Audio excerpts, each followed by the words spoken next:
উমরে ফারুকের কথা, ও বলছে 39 তো হয়েছে, 40 হতে দিব না, তার আগেই সমস্ত মুসলমানকে কেটে নদীতে ভাসা। দেখি কেমন করে আব্দুল্লাহর ছেলে মোহাম্মদ 40 বানা। আমার আল্লাহ ডেকে বললেন, উমর বড় বড় টিপ মারো না, বড় বড় ভাষণ মারো না। হে উমর, 39 হয়েছে, তুমি 40 হতে দেবে না, এত বড় কথা। উমর গো, পৃথিবীতে অনেক মানুষ আছে, তাদেরকে দিয়ে নয়, তুমি যে 40 হতে দিবে না, আমি আল্লাহ 40তম মুসলমান তোমাকে দিয়েই বানাবো। জোরে বলুন। উমর এত বড় কথা, 40 হতে দিবে না, তোমাকে দিয়ে 40 বানাবো। সুবহানাল্লাহ বলে। উমর, তোমাকে দিয়ে 40তম মুসলমান পূর্ণ করব। তাই সাইয়েদনা উমর ফারুক আযম রাদিয়াল্লাহু তাআলা আনহু চোখ মুখ লাল করে হাতে একখানা তলোয়ার নিয়ে বিশ্ব নবীর বাড়ির দিকে ছুটলো। যারা কালেমা পড়েছে কাউকে জিন্দা জীবিত ছাড়বো না। মাঝ রাস্তায় একটা লোকের সঙ্গে সাক্ষাৎ হলো। লোকটা জিজ্ঞাসা করলেন, উমর কই যাও? এই উমর চোখটা লাল হয়ে গেছে, মুখটা মলিন হয়ে গেছে, তলোয়ার নিয়ে কোথায় যাও?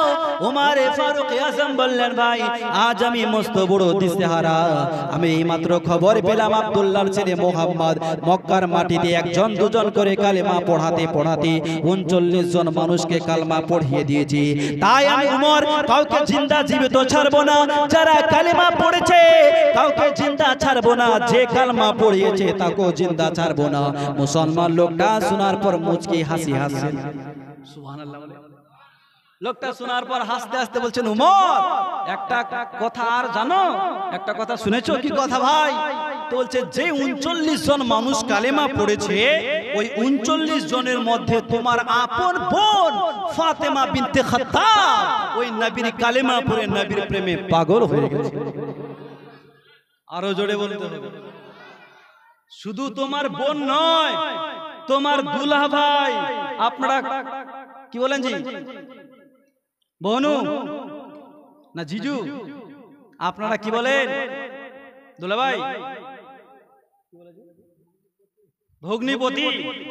আচ্ছা, ছোটরা আমাদের দিকে দুলাভাই বহুনু বলে। তো বলছে, উমর জানো, শুধু তোমার বোন নয়, তোমার দুলাভাই বহুনু সেও তো নবীর কালেমা পড়ে মুসলমান হয়ে গেছে। উমর, শুধু বাইরের লোককে কতল করবা না নিজের বোনকে করবা, না নিজের বোন বলে ছেড়ে দিবা? ও মুসলমান বাবাজি, উমর ফারুক আযম বললেন, ভাই আমার বোন কালেমা পড়লো, আমি জানলাম না, আমি শুনলাম না, তুমি কেমন করে জানলে যে আমার বোন কালেমা পড়ে মুসলমান হয়েছে?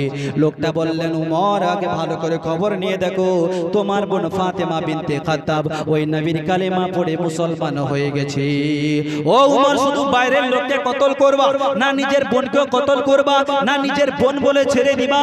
উমর ফারুক আযম বললেন, ভাই তোমার কথা যদি সত্য হয় তাহলে নিজের বোনকেও ছাড়বো না, আর যদি মিথ্যা হয় সবাইকে বাদ দিয়ে আগে তোকে কাটবো। সুবহানাল্লাহ। উমর ফারুক যে নবীর সাহাবী ছিল, জালালি সাহাবী, পাওয়ারফুল সাহাবী, বলছে মিথ্যা যদি বলো তাহলে আগে সবাইকে বাদ দিয়ে আগে তোকে কাটবো, তোর গলা উড়াবো। লোকটা বললেন, ভাই আমি মিথ্যা কথার ধার ধারি না, খবর নিয়ে দেখো তোমার বোন ফাতেমা কালেমা পড়ে মুসলমান হয়ে গেছে।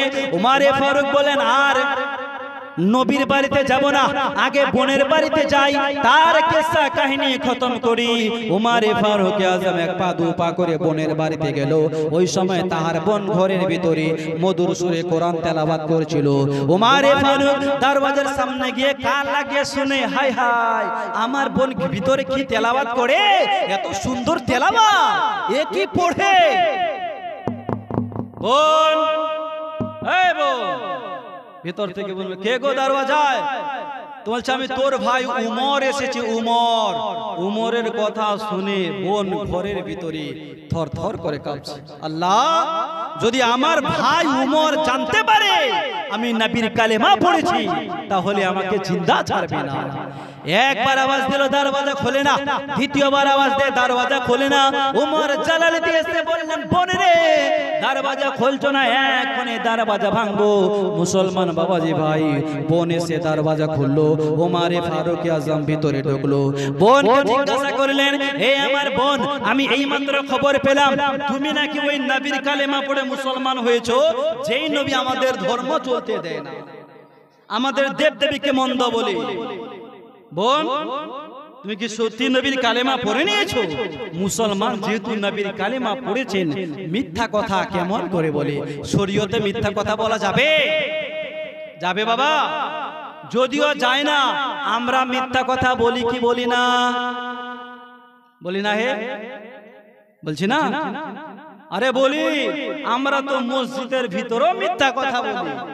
সপ্তাহে কোনোদিন নামাজ পড়তে যায় না, জুম্মার দিন নামাজ পড়তে গেছি, নামাজ পড়ে যখন বাইরে বের হলো, দেখছে জুতাগুলো নাই, তো ওইখানে গেলে কোন শালা নিয়ে গেল গে? বলে না? হে ওইখানে মুখের মধ্যে গেলে কোন শালা নিয়ে গেল জুতাটি?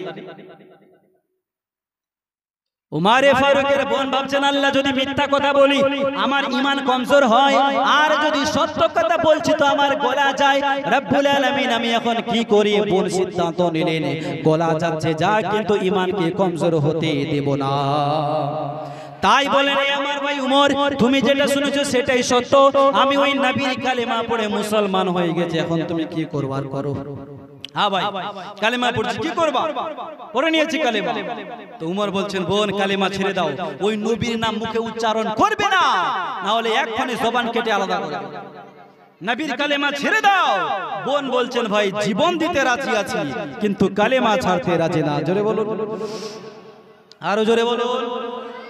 कि हजरत उमर बुन के बोले पढ़ছিলে কি মোর আসার আগে। বোন উমরে ফারুক নিজের বোনকে জিজ্ঞাসা করছেন, হযরত উমর বোনকে বলে পড়ছিলে কি মোর আসার আগে, বলো বলো তুমি জলদি করে, নইলে তলোয়ার চলবে গলে।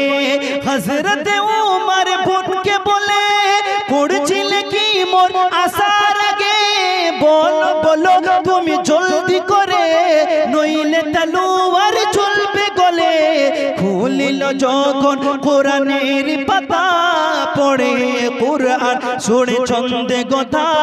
খুলিল যখন কোরআনের পাতা, পড়ে কোরআন সুরে ছন্দে কথা।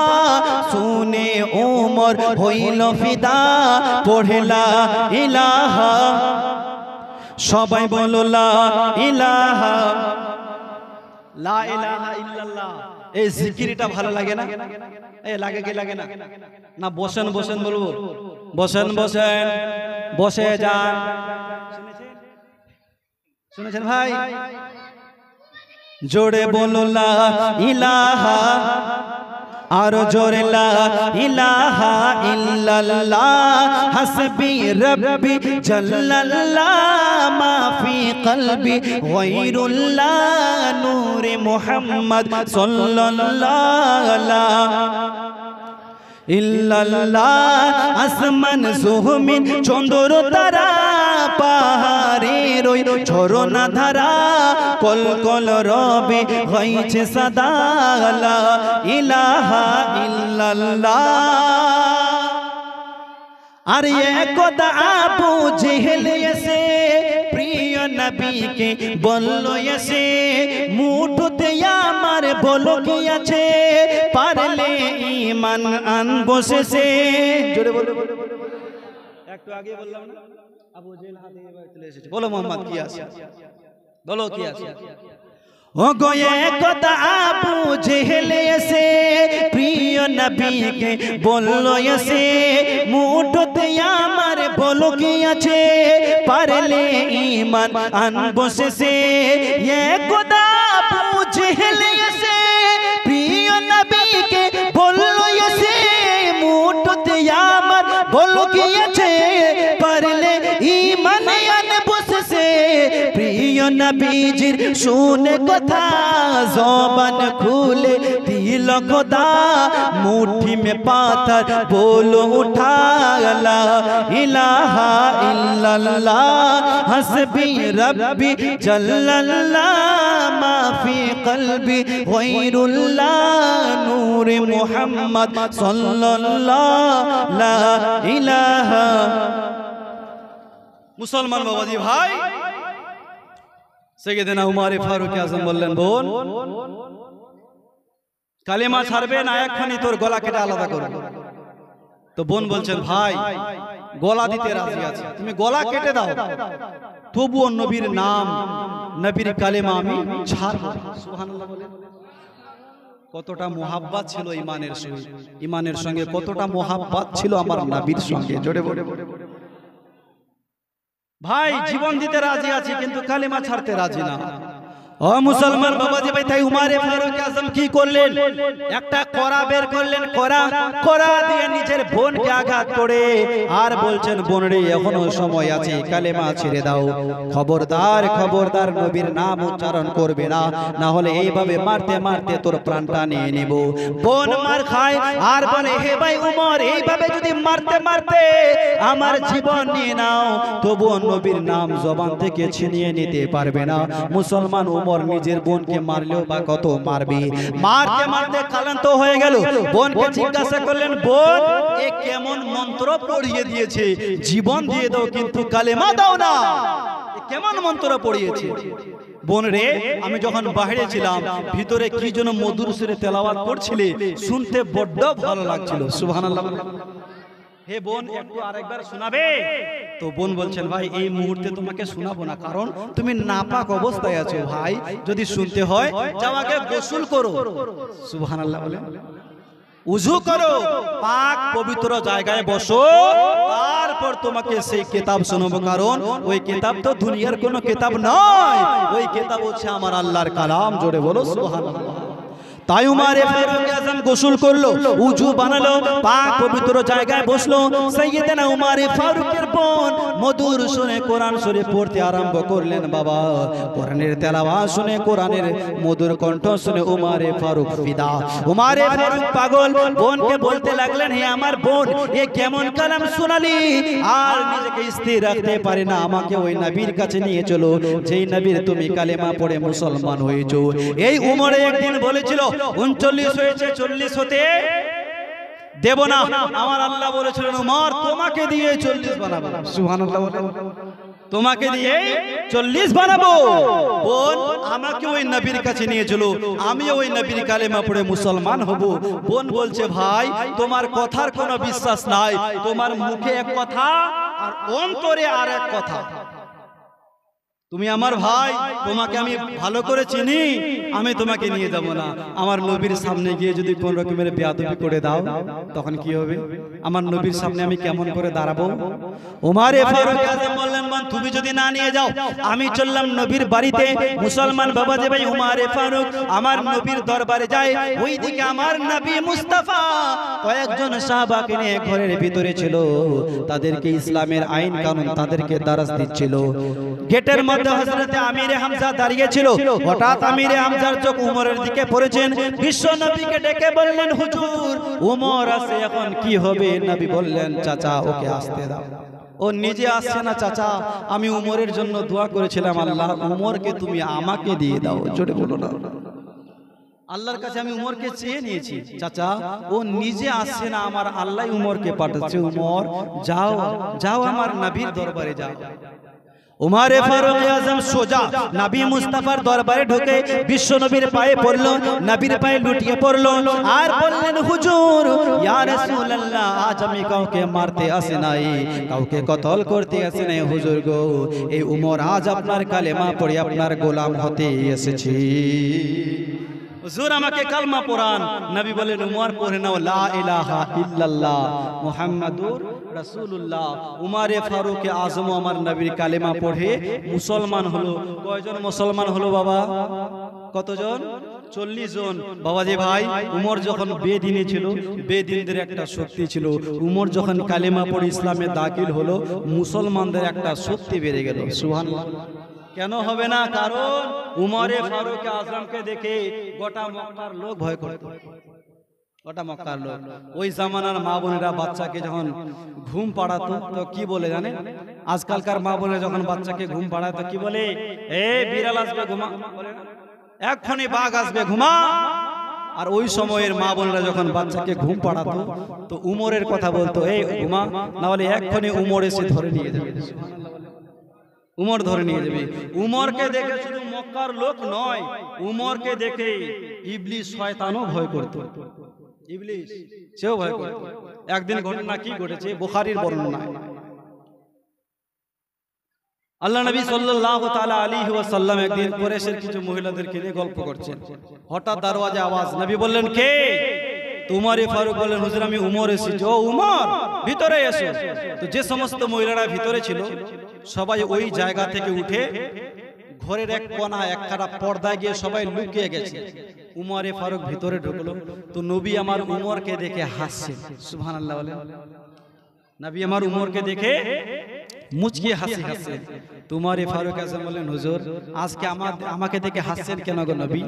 আমি তো আপনার দরবারে প্রতিদিন আসি যাই, কোনোদিন হাসেন না, হুজুর আজকে হঠাৎ করে হাসছেন কেন?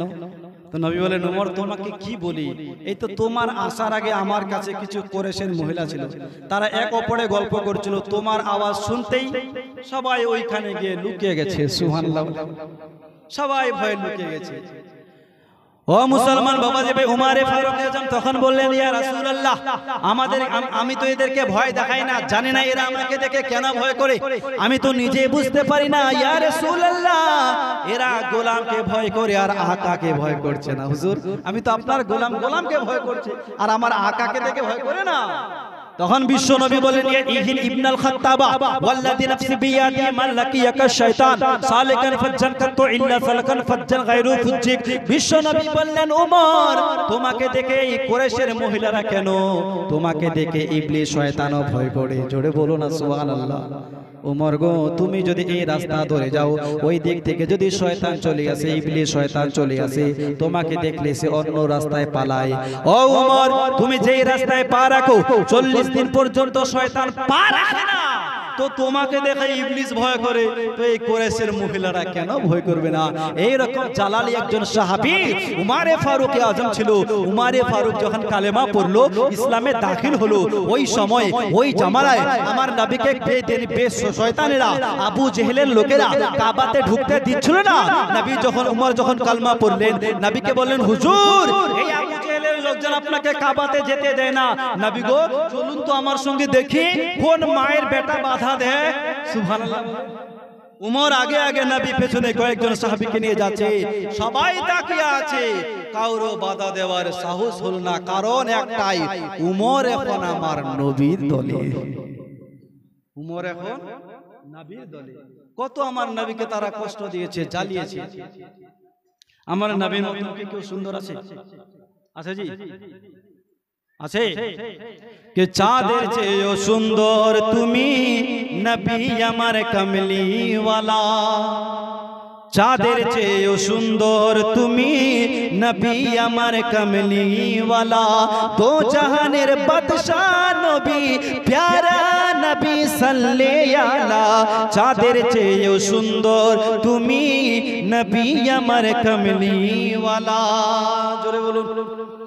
এই গজলটিকে আবার উর্দু শায়ের নিজের ছন্দে বলছেন, একটু মোহাব্বতে বলুন সুবহানাল্লাহ। कि चांद से खूबसूरत रुखे मुस्तफा, चांद से खूबसूरत रुखे मुस्तफा, उनको देखा तो ये आयशा ने कहा, तौबा तौबा तौबा तौबा, उन्हें चांद जैसा कहो, तौबा तौबा उन्हें चांद जैसा कहो, चांद जैसा बताना गलत बात है। आरो जोरे बोलते हुए सुभान अल्लाह।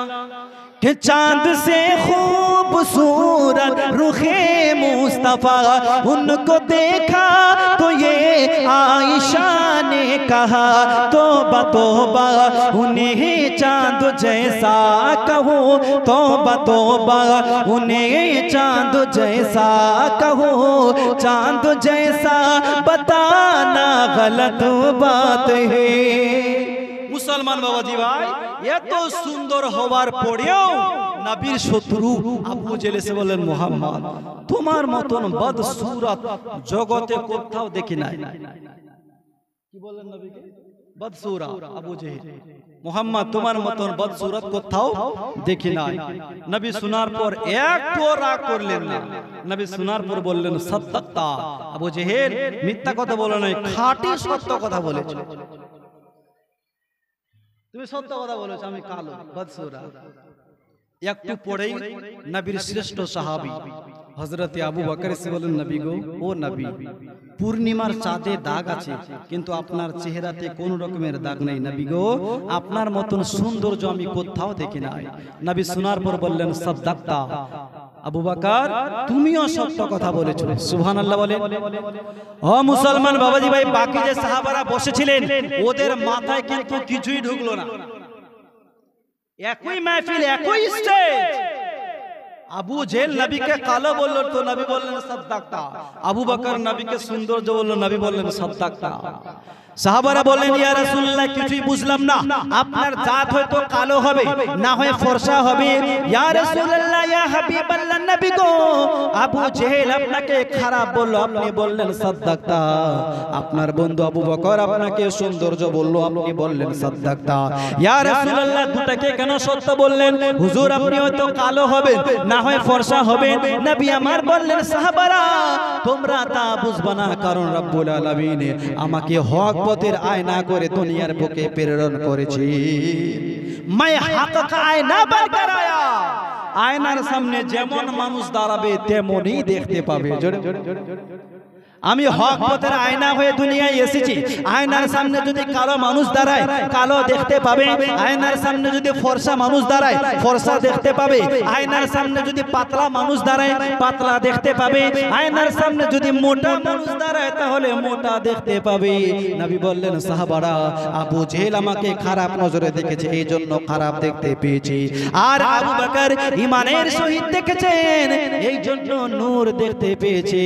নবী বললেন, সাহাবারা ভালো করে যদি জানতে যাও, মুসা নবীর ইতিহাস করে দেখো। মুসা নবী যখন আমার আল্লাহকে তুর পাহাড়ে দেখতে পেলেন না, তো বারবার মেরাজের রাত্রে আমাকে পাঠাচ্ছেন, হুজুর যান নামাজ কমিয়ে আনুন, নামাজ কমিয়ে আনুন। আরে মুসলমান, নামাজটা একটা বাহানা ছিল, আসল কথা হলো মুসা আলাইহিস সালাম আমার নবীর চেহারাতে খোদার দিদার করছিল। জোরে বলুন। মুসা আলাইহিস সালাম নবীর চেহারাতে খোদার দিদার করছিল, খোদার দিদার। নামাজটা শুধু বাহানা ছিল, তো হুজুর যান নামাজ কমিয়ে আনুন। তো মুসলমান বাবাজি, এখন শেষ করে দিই, খাওয়া দাওয়ার ব্যাপার আছে। 10:30 আমাকে শেষ করতে বলেছিল, আর 10-15 মিনিট বলি।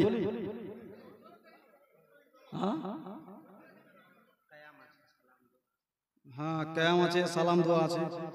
হ্যাঁ, 5-10 মিনিট বলে শেষ করবো। হ্যাঁ, কারণ খাওয়া দাওয়ার যদি ব্যবস্থা না থাকতো তাহলে কোনো ব্যাপারই ছিল না। তো বাবাজি ভাই, আমরা নবীর আশিক, নবীর প্রেমিক, আমরা নবীকে ভালোবাসি। সকলেই একবার নবীর মোহাব্বতে বলুন তো, ইয়া রাসূলুল্লাহ। আরো জোরে বলুন, ইয়া রাসূলুল্লাহ। নারে তাকবীর, नारे रिसाला, मसला के आला हजरत, गौस का दामन, ख्वाजा का दामन। একটা জিনিস মাথায় রাখুন বাবা, যারা আমার নবীর বিরুদ্ধে কথা বলে এরা কিন্তু এখন বুঝবে না, এরা মরলেই বুঝতে পারবে।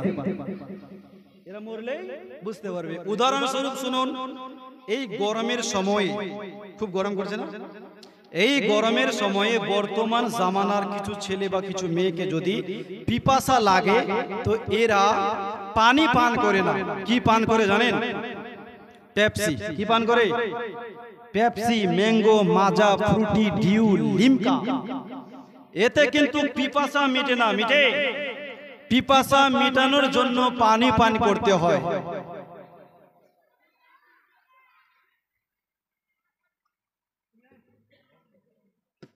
শুনুন, আপনাকে যদি পিপাসা লাগে, পিপাসা মেটানোর জন্য কি পান করতে হয়? পানি। ভুখ যদি লাগে, খিদা যদি লাগে, তাহলে কি খান?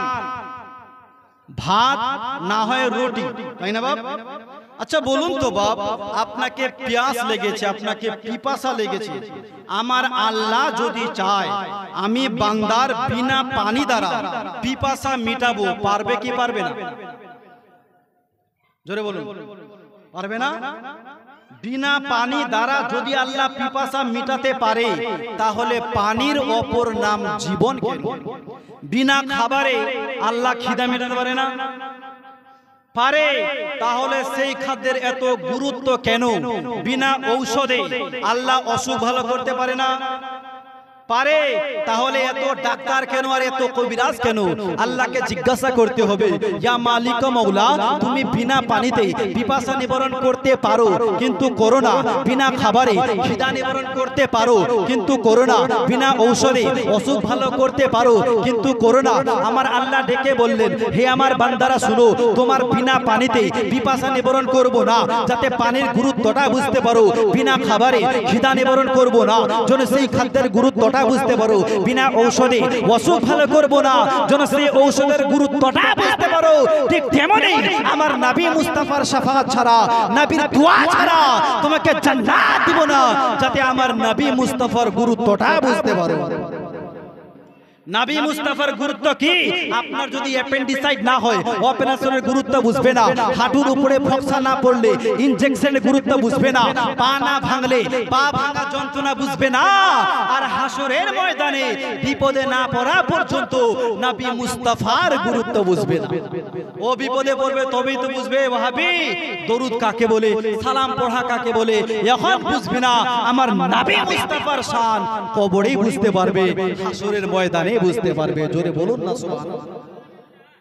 মুসলমান বাবাজি ভাই, আল্লাহর নবী দো জাহানের বাদশা জনাবে মুহাম্মদুর রাসূলুল্লাহ যদি রাজি হয়ে যায়, আর নবী যদি উম্মতকে সিনার সঙ্গে জড়িয়ে ধরে আল্লাহর জান্নাতে নিয়ে যায়, তো আমার আল্লাহ বারণ করবে না। জোরে বলুন, আমার আল্লাহ বারণ করবে? করবে না। একটা উদাহরণ শুনেন। একজন মাস্টার মশাই স্কুলে গেছেন পরীক্ষা নিতে। 10 মার্কের পরীক্ষা আর 15 মিনিটের সময়। যত স্টুডেন্ট ছিল সমস্ত স্টুডেন্ট একটা একটা করে পরচা নিয়ে লিখতে আরম্ভ করেছে। আর একটা বোকা ছেলে, মাথা মোটা ছেলে, যে পড়াশোনা কম জানে, কি বলেন, মাথা মোটা ছেলে, তো সবাই নিয়ে লিখতে আরম্ভ করেছে। আর বোকা ছেলে চুপচাপ টেবিলে বসে গেছে, ও পরচাও নেয় নাই আর লিখতে আরম্ভ করে নাই। মাত্র 3 মিনিট সময় আছে। ওই সময় মাস্টারকে গিয়ে বলছেন, স্যার খাতাটা দেন। তো মাস্টার বলছে, আরে সময় তো নেই, লিখবি বাকি আর রাখবি বাকি। তো বলছে, আমি লিখি না লিখি আপনার বাপের কি বললেন? আমি লিখি না লিখি আপনার বাপের কি?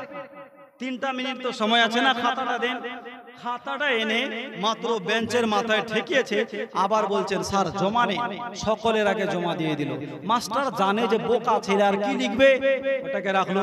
বাকি ছেলেদের লেখা শেষ হলো, সবাই জমা করলো। মাস্টারদের একটা নিয়ম আছে, দেখবেন, খাতাটাকে পর্চাটাকে এইভাবে ধরে এইভাবে পাল্টে দেয়। কেন বলেন তো? যে আগে জমা করেছে তার খাতা আগে চেক হবে, তাই না ভাই? রেশনের দোকানে যান, একই সিস্টেম, যে আগে জমা করেছে সে আগে মাল পাবে। তো ওই বোকা ছেলে আগে জমা করেছিল, ওর পর্চা আগে চলে এসেছে। দেখছে সামনে কিছু নাই, পেছনে কিছু নাই, ফাঁকা, ওটাকে সাইডে রাখলে। বাকি পর্চাগুলো চেক করছে, 10-এর মধ্যে কাউকে নাম্বার দিচ্ছে 8, 8.5, 9.5, এভাবে সবাইকে নাম্বার দিলেন। সবাইকে নাম্বার দেওয়ার পর লাস্টের বেলায় ওই বোকা ছেলের পর্চাটা আবার হাতে নিয়ে বলছে, আরে গরম দেখে তো নিয়ে গিয়েছিলিস, কিছু লিখেছিস? হ্যাঁ স্যার লিখেছি। কই রে, সামনে কিছু নাই, পেছনে কিছু নাই, কি লিখলি? স্যার ভালো করে দেখেন আমি লিখেছি। আবার দেখছি, বলছে, বাপ কই রে, কিছুই তো দেখতে পাই না। স্যার ভালো করে দেখেন আমি লিখেছি। মাস্টার যখন বারবার বলে বিরক্ত হয়ে গেলেন, তো মাস্টার বলছেন, বাপ আমি তোর হাত জোর করে বলছি, তোর খাতাতে তো আমি কিছুই দেখতে পাই না। আচ্ছা তুই নিজে বলতো তোর খাতাতে কি লেখা আছে? তুই বল, মুখে বল কি লেখা আছে বা কি আট করা আছে। ছেলেটা বলছেন স্যার শুনুন, আমার খাতার মধ্যে আট করা আছে একটা রশি, একটা খুঁটি, একটা গাই আর কিছুটা ঘাস। স্যার দেখেন আমি আট করেছি। মাস্টার বলছেন বাপ আমি তো কিছুই দেখতে পাই না। ছেলেটা বলছেন স্যার শুনুন, খুঁটিতে বাঁধলাম রশি, রশিতে বাঁধলাম গাই, আর ঘাসটা তো মুখের সামনে রাখি নাই, একটুখানি দূরে রেখেছিলাম। এই জন্য গাইটা জোর করে খুঁটি উবরে ঘাস খেয়ে স্যার এখান থেকে চলে গেছে। ঘাসই তো নাই, তো গাই এখানে থেকে আর কি করবে স্যার? গাই ঘাস খেয়ে চলে গেছে।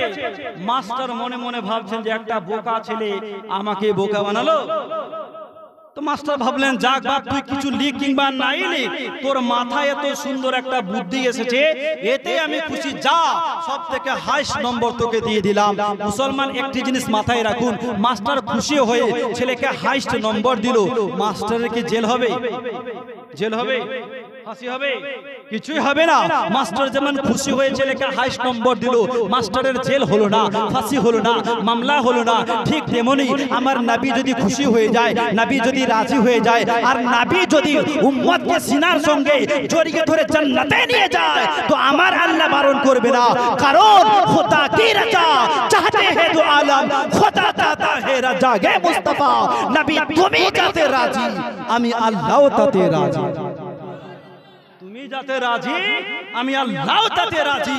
এই জন্য আল্লাহকে রাজি করার আগে রাসূলুল্লাহকে রাজি করতে হবে।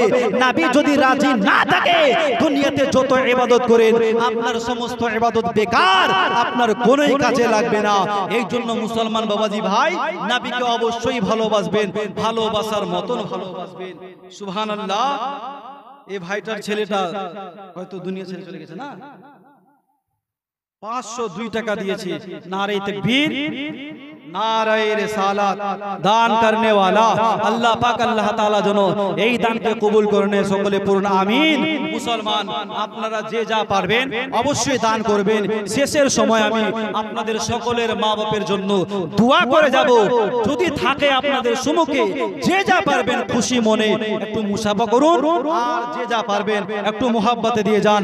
আপনাদের কাছে আমি 1000 চাইবো না, 2000 চাইবো না। যদি 500 টাকা থাকে 500 টাকা দিয়ে যান, 200 টাকা থাকলে 200 টাকা দিয়ে যান। মাদ্রাসার সেক্রেটারি সাহেব 500 টাকা দিয়েছে, নারে তাকবীর। আরো একজন ভাই 500 টাকা দিয়েছে, নারে তাকবীর, নারে রিসালাত। সুবহানাল্লাহ। আর কেউ পারবেন না? আরো একজন বাবুজি 500 টাকা দিয়েছে, নারে তাকবীর। কি হয়নি, হবে না, হতে পারে না। আরো একজন ভাই একজন ভাই 500 টাকা দিয়েছে, নারে তাকবীর, নারে রিসালাত। দান करने वाला আল্লাহ যেন কবুল করেন, পূর্ণ আমিন। আর কেউ নাই ভাই? 500 টাকা না পারলে 200 টাকা দিয়ে যান। মোহাব্বতে চেয়েছি ভাই, আপনাদের কাছে চাপ দিয়ে বলবো না। 500 না থাকলে 200 টাকা দেন, 200 যদি না থাকে 100 টাকা করে দিয়ে যান। নারে তাকবীর, নারে রিসালাত। আরে একজন 200 টাকা দিল, আল্লাহ যেন কবুল করেন, পূর্ণ আমিন সুম্মা আমিন। কে হয়নি, হবে না, হতে পারে না, আমার নবীর সাথে করো তুলনা। হয়নি, হবে না, হতে পারে না, আমার নবীর সাথে কারো তুলনা। হায়রে তুলনা তো দূরের কথা, ছায়াও মিলে না। হয়নি, হবে না, হতে পারে না, আমার নবীর সাথে কারো তুলনা। জোরে বলুন। নবী ইউসুফকে দেখে যারা আঙ্গুল কেটেছে, মিশরের মহিলারা ইউসুফ নবীর চেহারা দেখে ফল কাটতে গিয়ে নিজের উঙ্গলি কেটেছে। আপনারা শুনেছেন? নবী ইউসুফকে দেখে যারা আঙ্গুল কেটেছে, তারা কি আমার নবীর রূপ দেখেছে? সুবহানাল্লাহ। বাবুজি দিয়েছে 100 টাকা, নারে তাকবীর, নারে। নবী ইউসুফকে দেখে যারা আঙ্গুল কেটেছে, তারা কি আমার নবীর রূপ দেখেছে? ওগো দেখতো যদি কেটে দিত কলিজা খানা। হয়নি, হবে না, হতে পারে না, আমার নবীর সাথে কারো তুলনা। হয়নি, হবে না, হতে পারে না, আমার নবীর সাথে কারো তুলনা। জোরে বলো। আর সকল নবী রাসূল ছিলেন খোদার দিওয়ানা, সকল নবী রাসূল ছিলেন খোদার দিওয়ানা। দু নয়নে দেখবো খোদার ছিল তামান্না, আর মোর নবীকে ডেকে নিল স্বয়ং রব্বানা। হয়নি, হবে না, হতে পারে না আমার নবীর সাথে কারো তুলনা। হয়নি, হবে না, হতে পারে না আমার নবীর সাথে কারো তুলনা। ও ভাই 100 টাকা যদি না পারে তো 10 টাকা দিয়ে কমপক্ষে মুসাফাটা করে যান। 20 টাকা থাকলে 20 টাকা দিয়ে মুসাফা করেন। আপনাকে তো বলবো না, শুধু দুয়াতে শামিল হওয়ার জন্য, যে আপনাদের খানদানের মধ্যে তো মা বাবা দাদু দাদি যেতে পারে বা গিয়েছে, তো শেষ সময়ে শেষ মুহূর্তে যে যা পারবেন, যদি এটা মাদ্রাসার জালসা হতো তাহলে চাপ দিয়ে বলতাম যে ভাই 5000 টাকা দেন, যেহেতু এটা কোনো উন্নতি কল্পে নয়, বাড়ির একটা জালসা, তো এই জন্য আমি খুশি মনে বলছি, যে যা পারবে একটু মোহাব্বতে দিয়ে যান। তো যাই হোক বাবাজি ভাই, এখন আখিরি সালাত ও সালাম হবে, মুনাজাত হবে। মুনাজাতে শরীক হওয়ার জন্য যে যা পারবেন। আরো একজন ভাই 510 টাকা দিয়েছে, আল্লাহ যেন কবুল করেন। আরো একজন দিয়েছে 100 টাকা, আল্লাহ তুমি কবুল করে নাও। সুবহানাল্লাহ। যাই হোক মুসলমান, আপনাদের সম্মুখে আমি অনেকক্ষণ ধরে আলোচনা করলাম, বলার মাধ্যমে যদি হয় ত্রুটি আল্লাহর ওয়াস্তে ক্ষমা প্রার্থী। হাদিস ও কোরআন থেকে বলতে গিয়ে যদি কোথাও মিস্টেক বা ভুল হয়ে থাকে তাহলে আমি তওবা করছি। আমার সাথে আপনারাও পড়ুন আস্তাগফিরুল্লাহ রাব্বি মিন কুল্লি যামবি ওয়া আতুবু ইলাই। আশহাদু আল্লা ইলাহা ইল্লাল্লাহু ওয়া আশহাদু আন্না মুহাম্মাদান আবদুহু ওয়া রাসূলুহু সাল্লাল্লাহু আলাইহি সাল্লাম। আরো একজন ভাই 500 টাকা দিয়েছে, আল্লাহ যেন কবুল করে নেয়। আসি আমরা সকলে দাঁড়িয়ে যাই, সালাত ও সালাম পড়ি। ইয়া নবী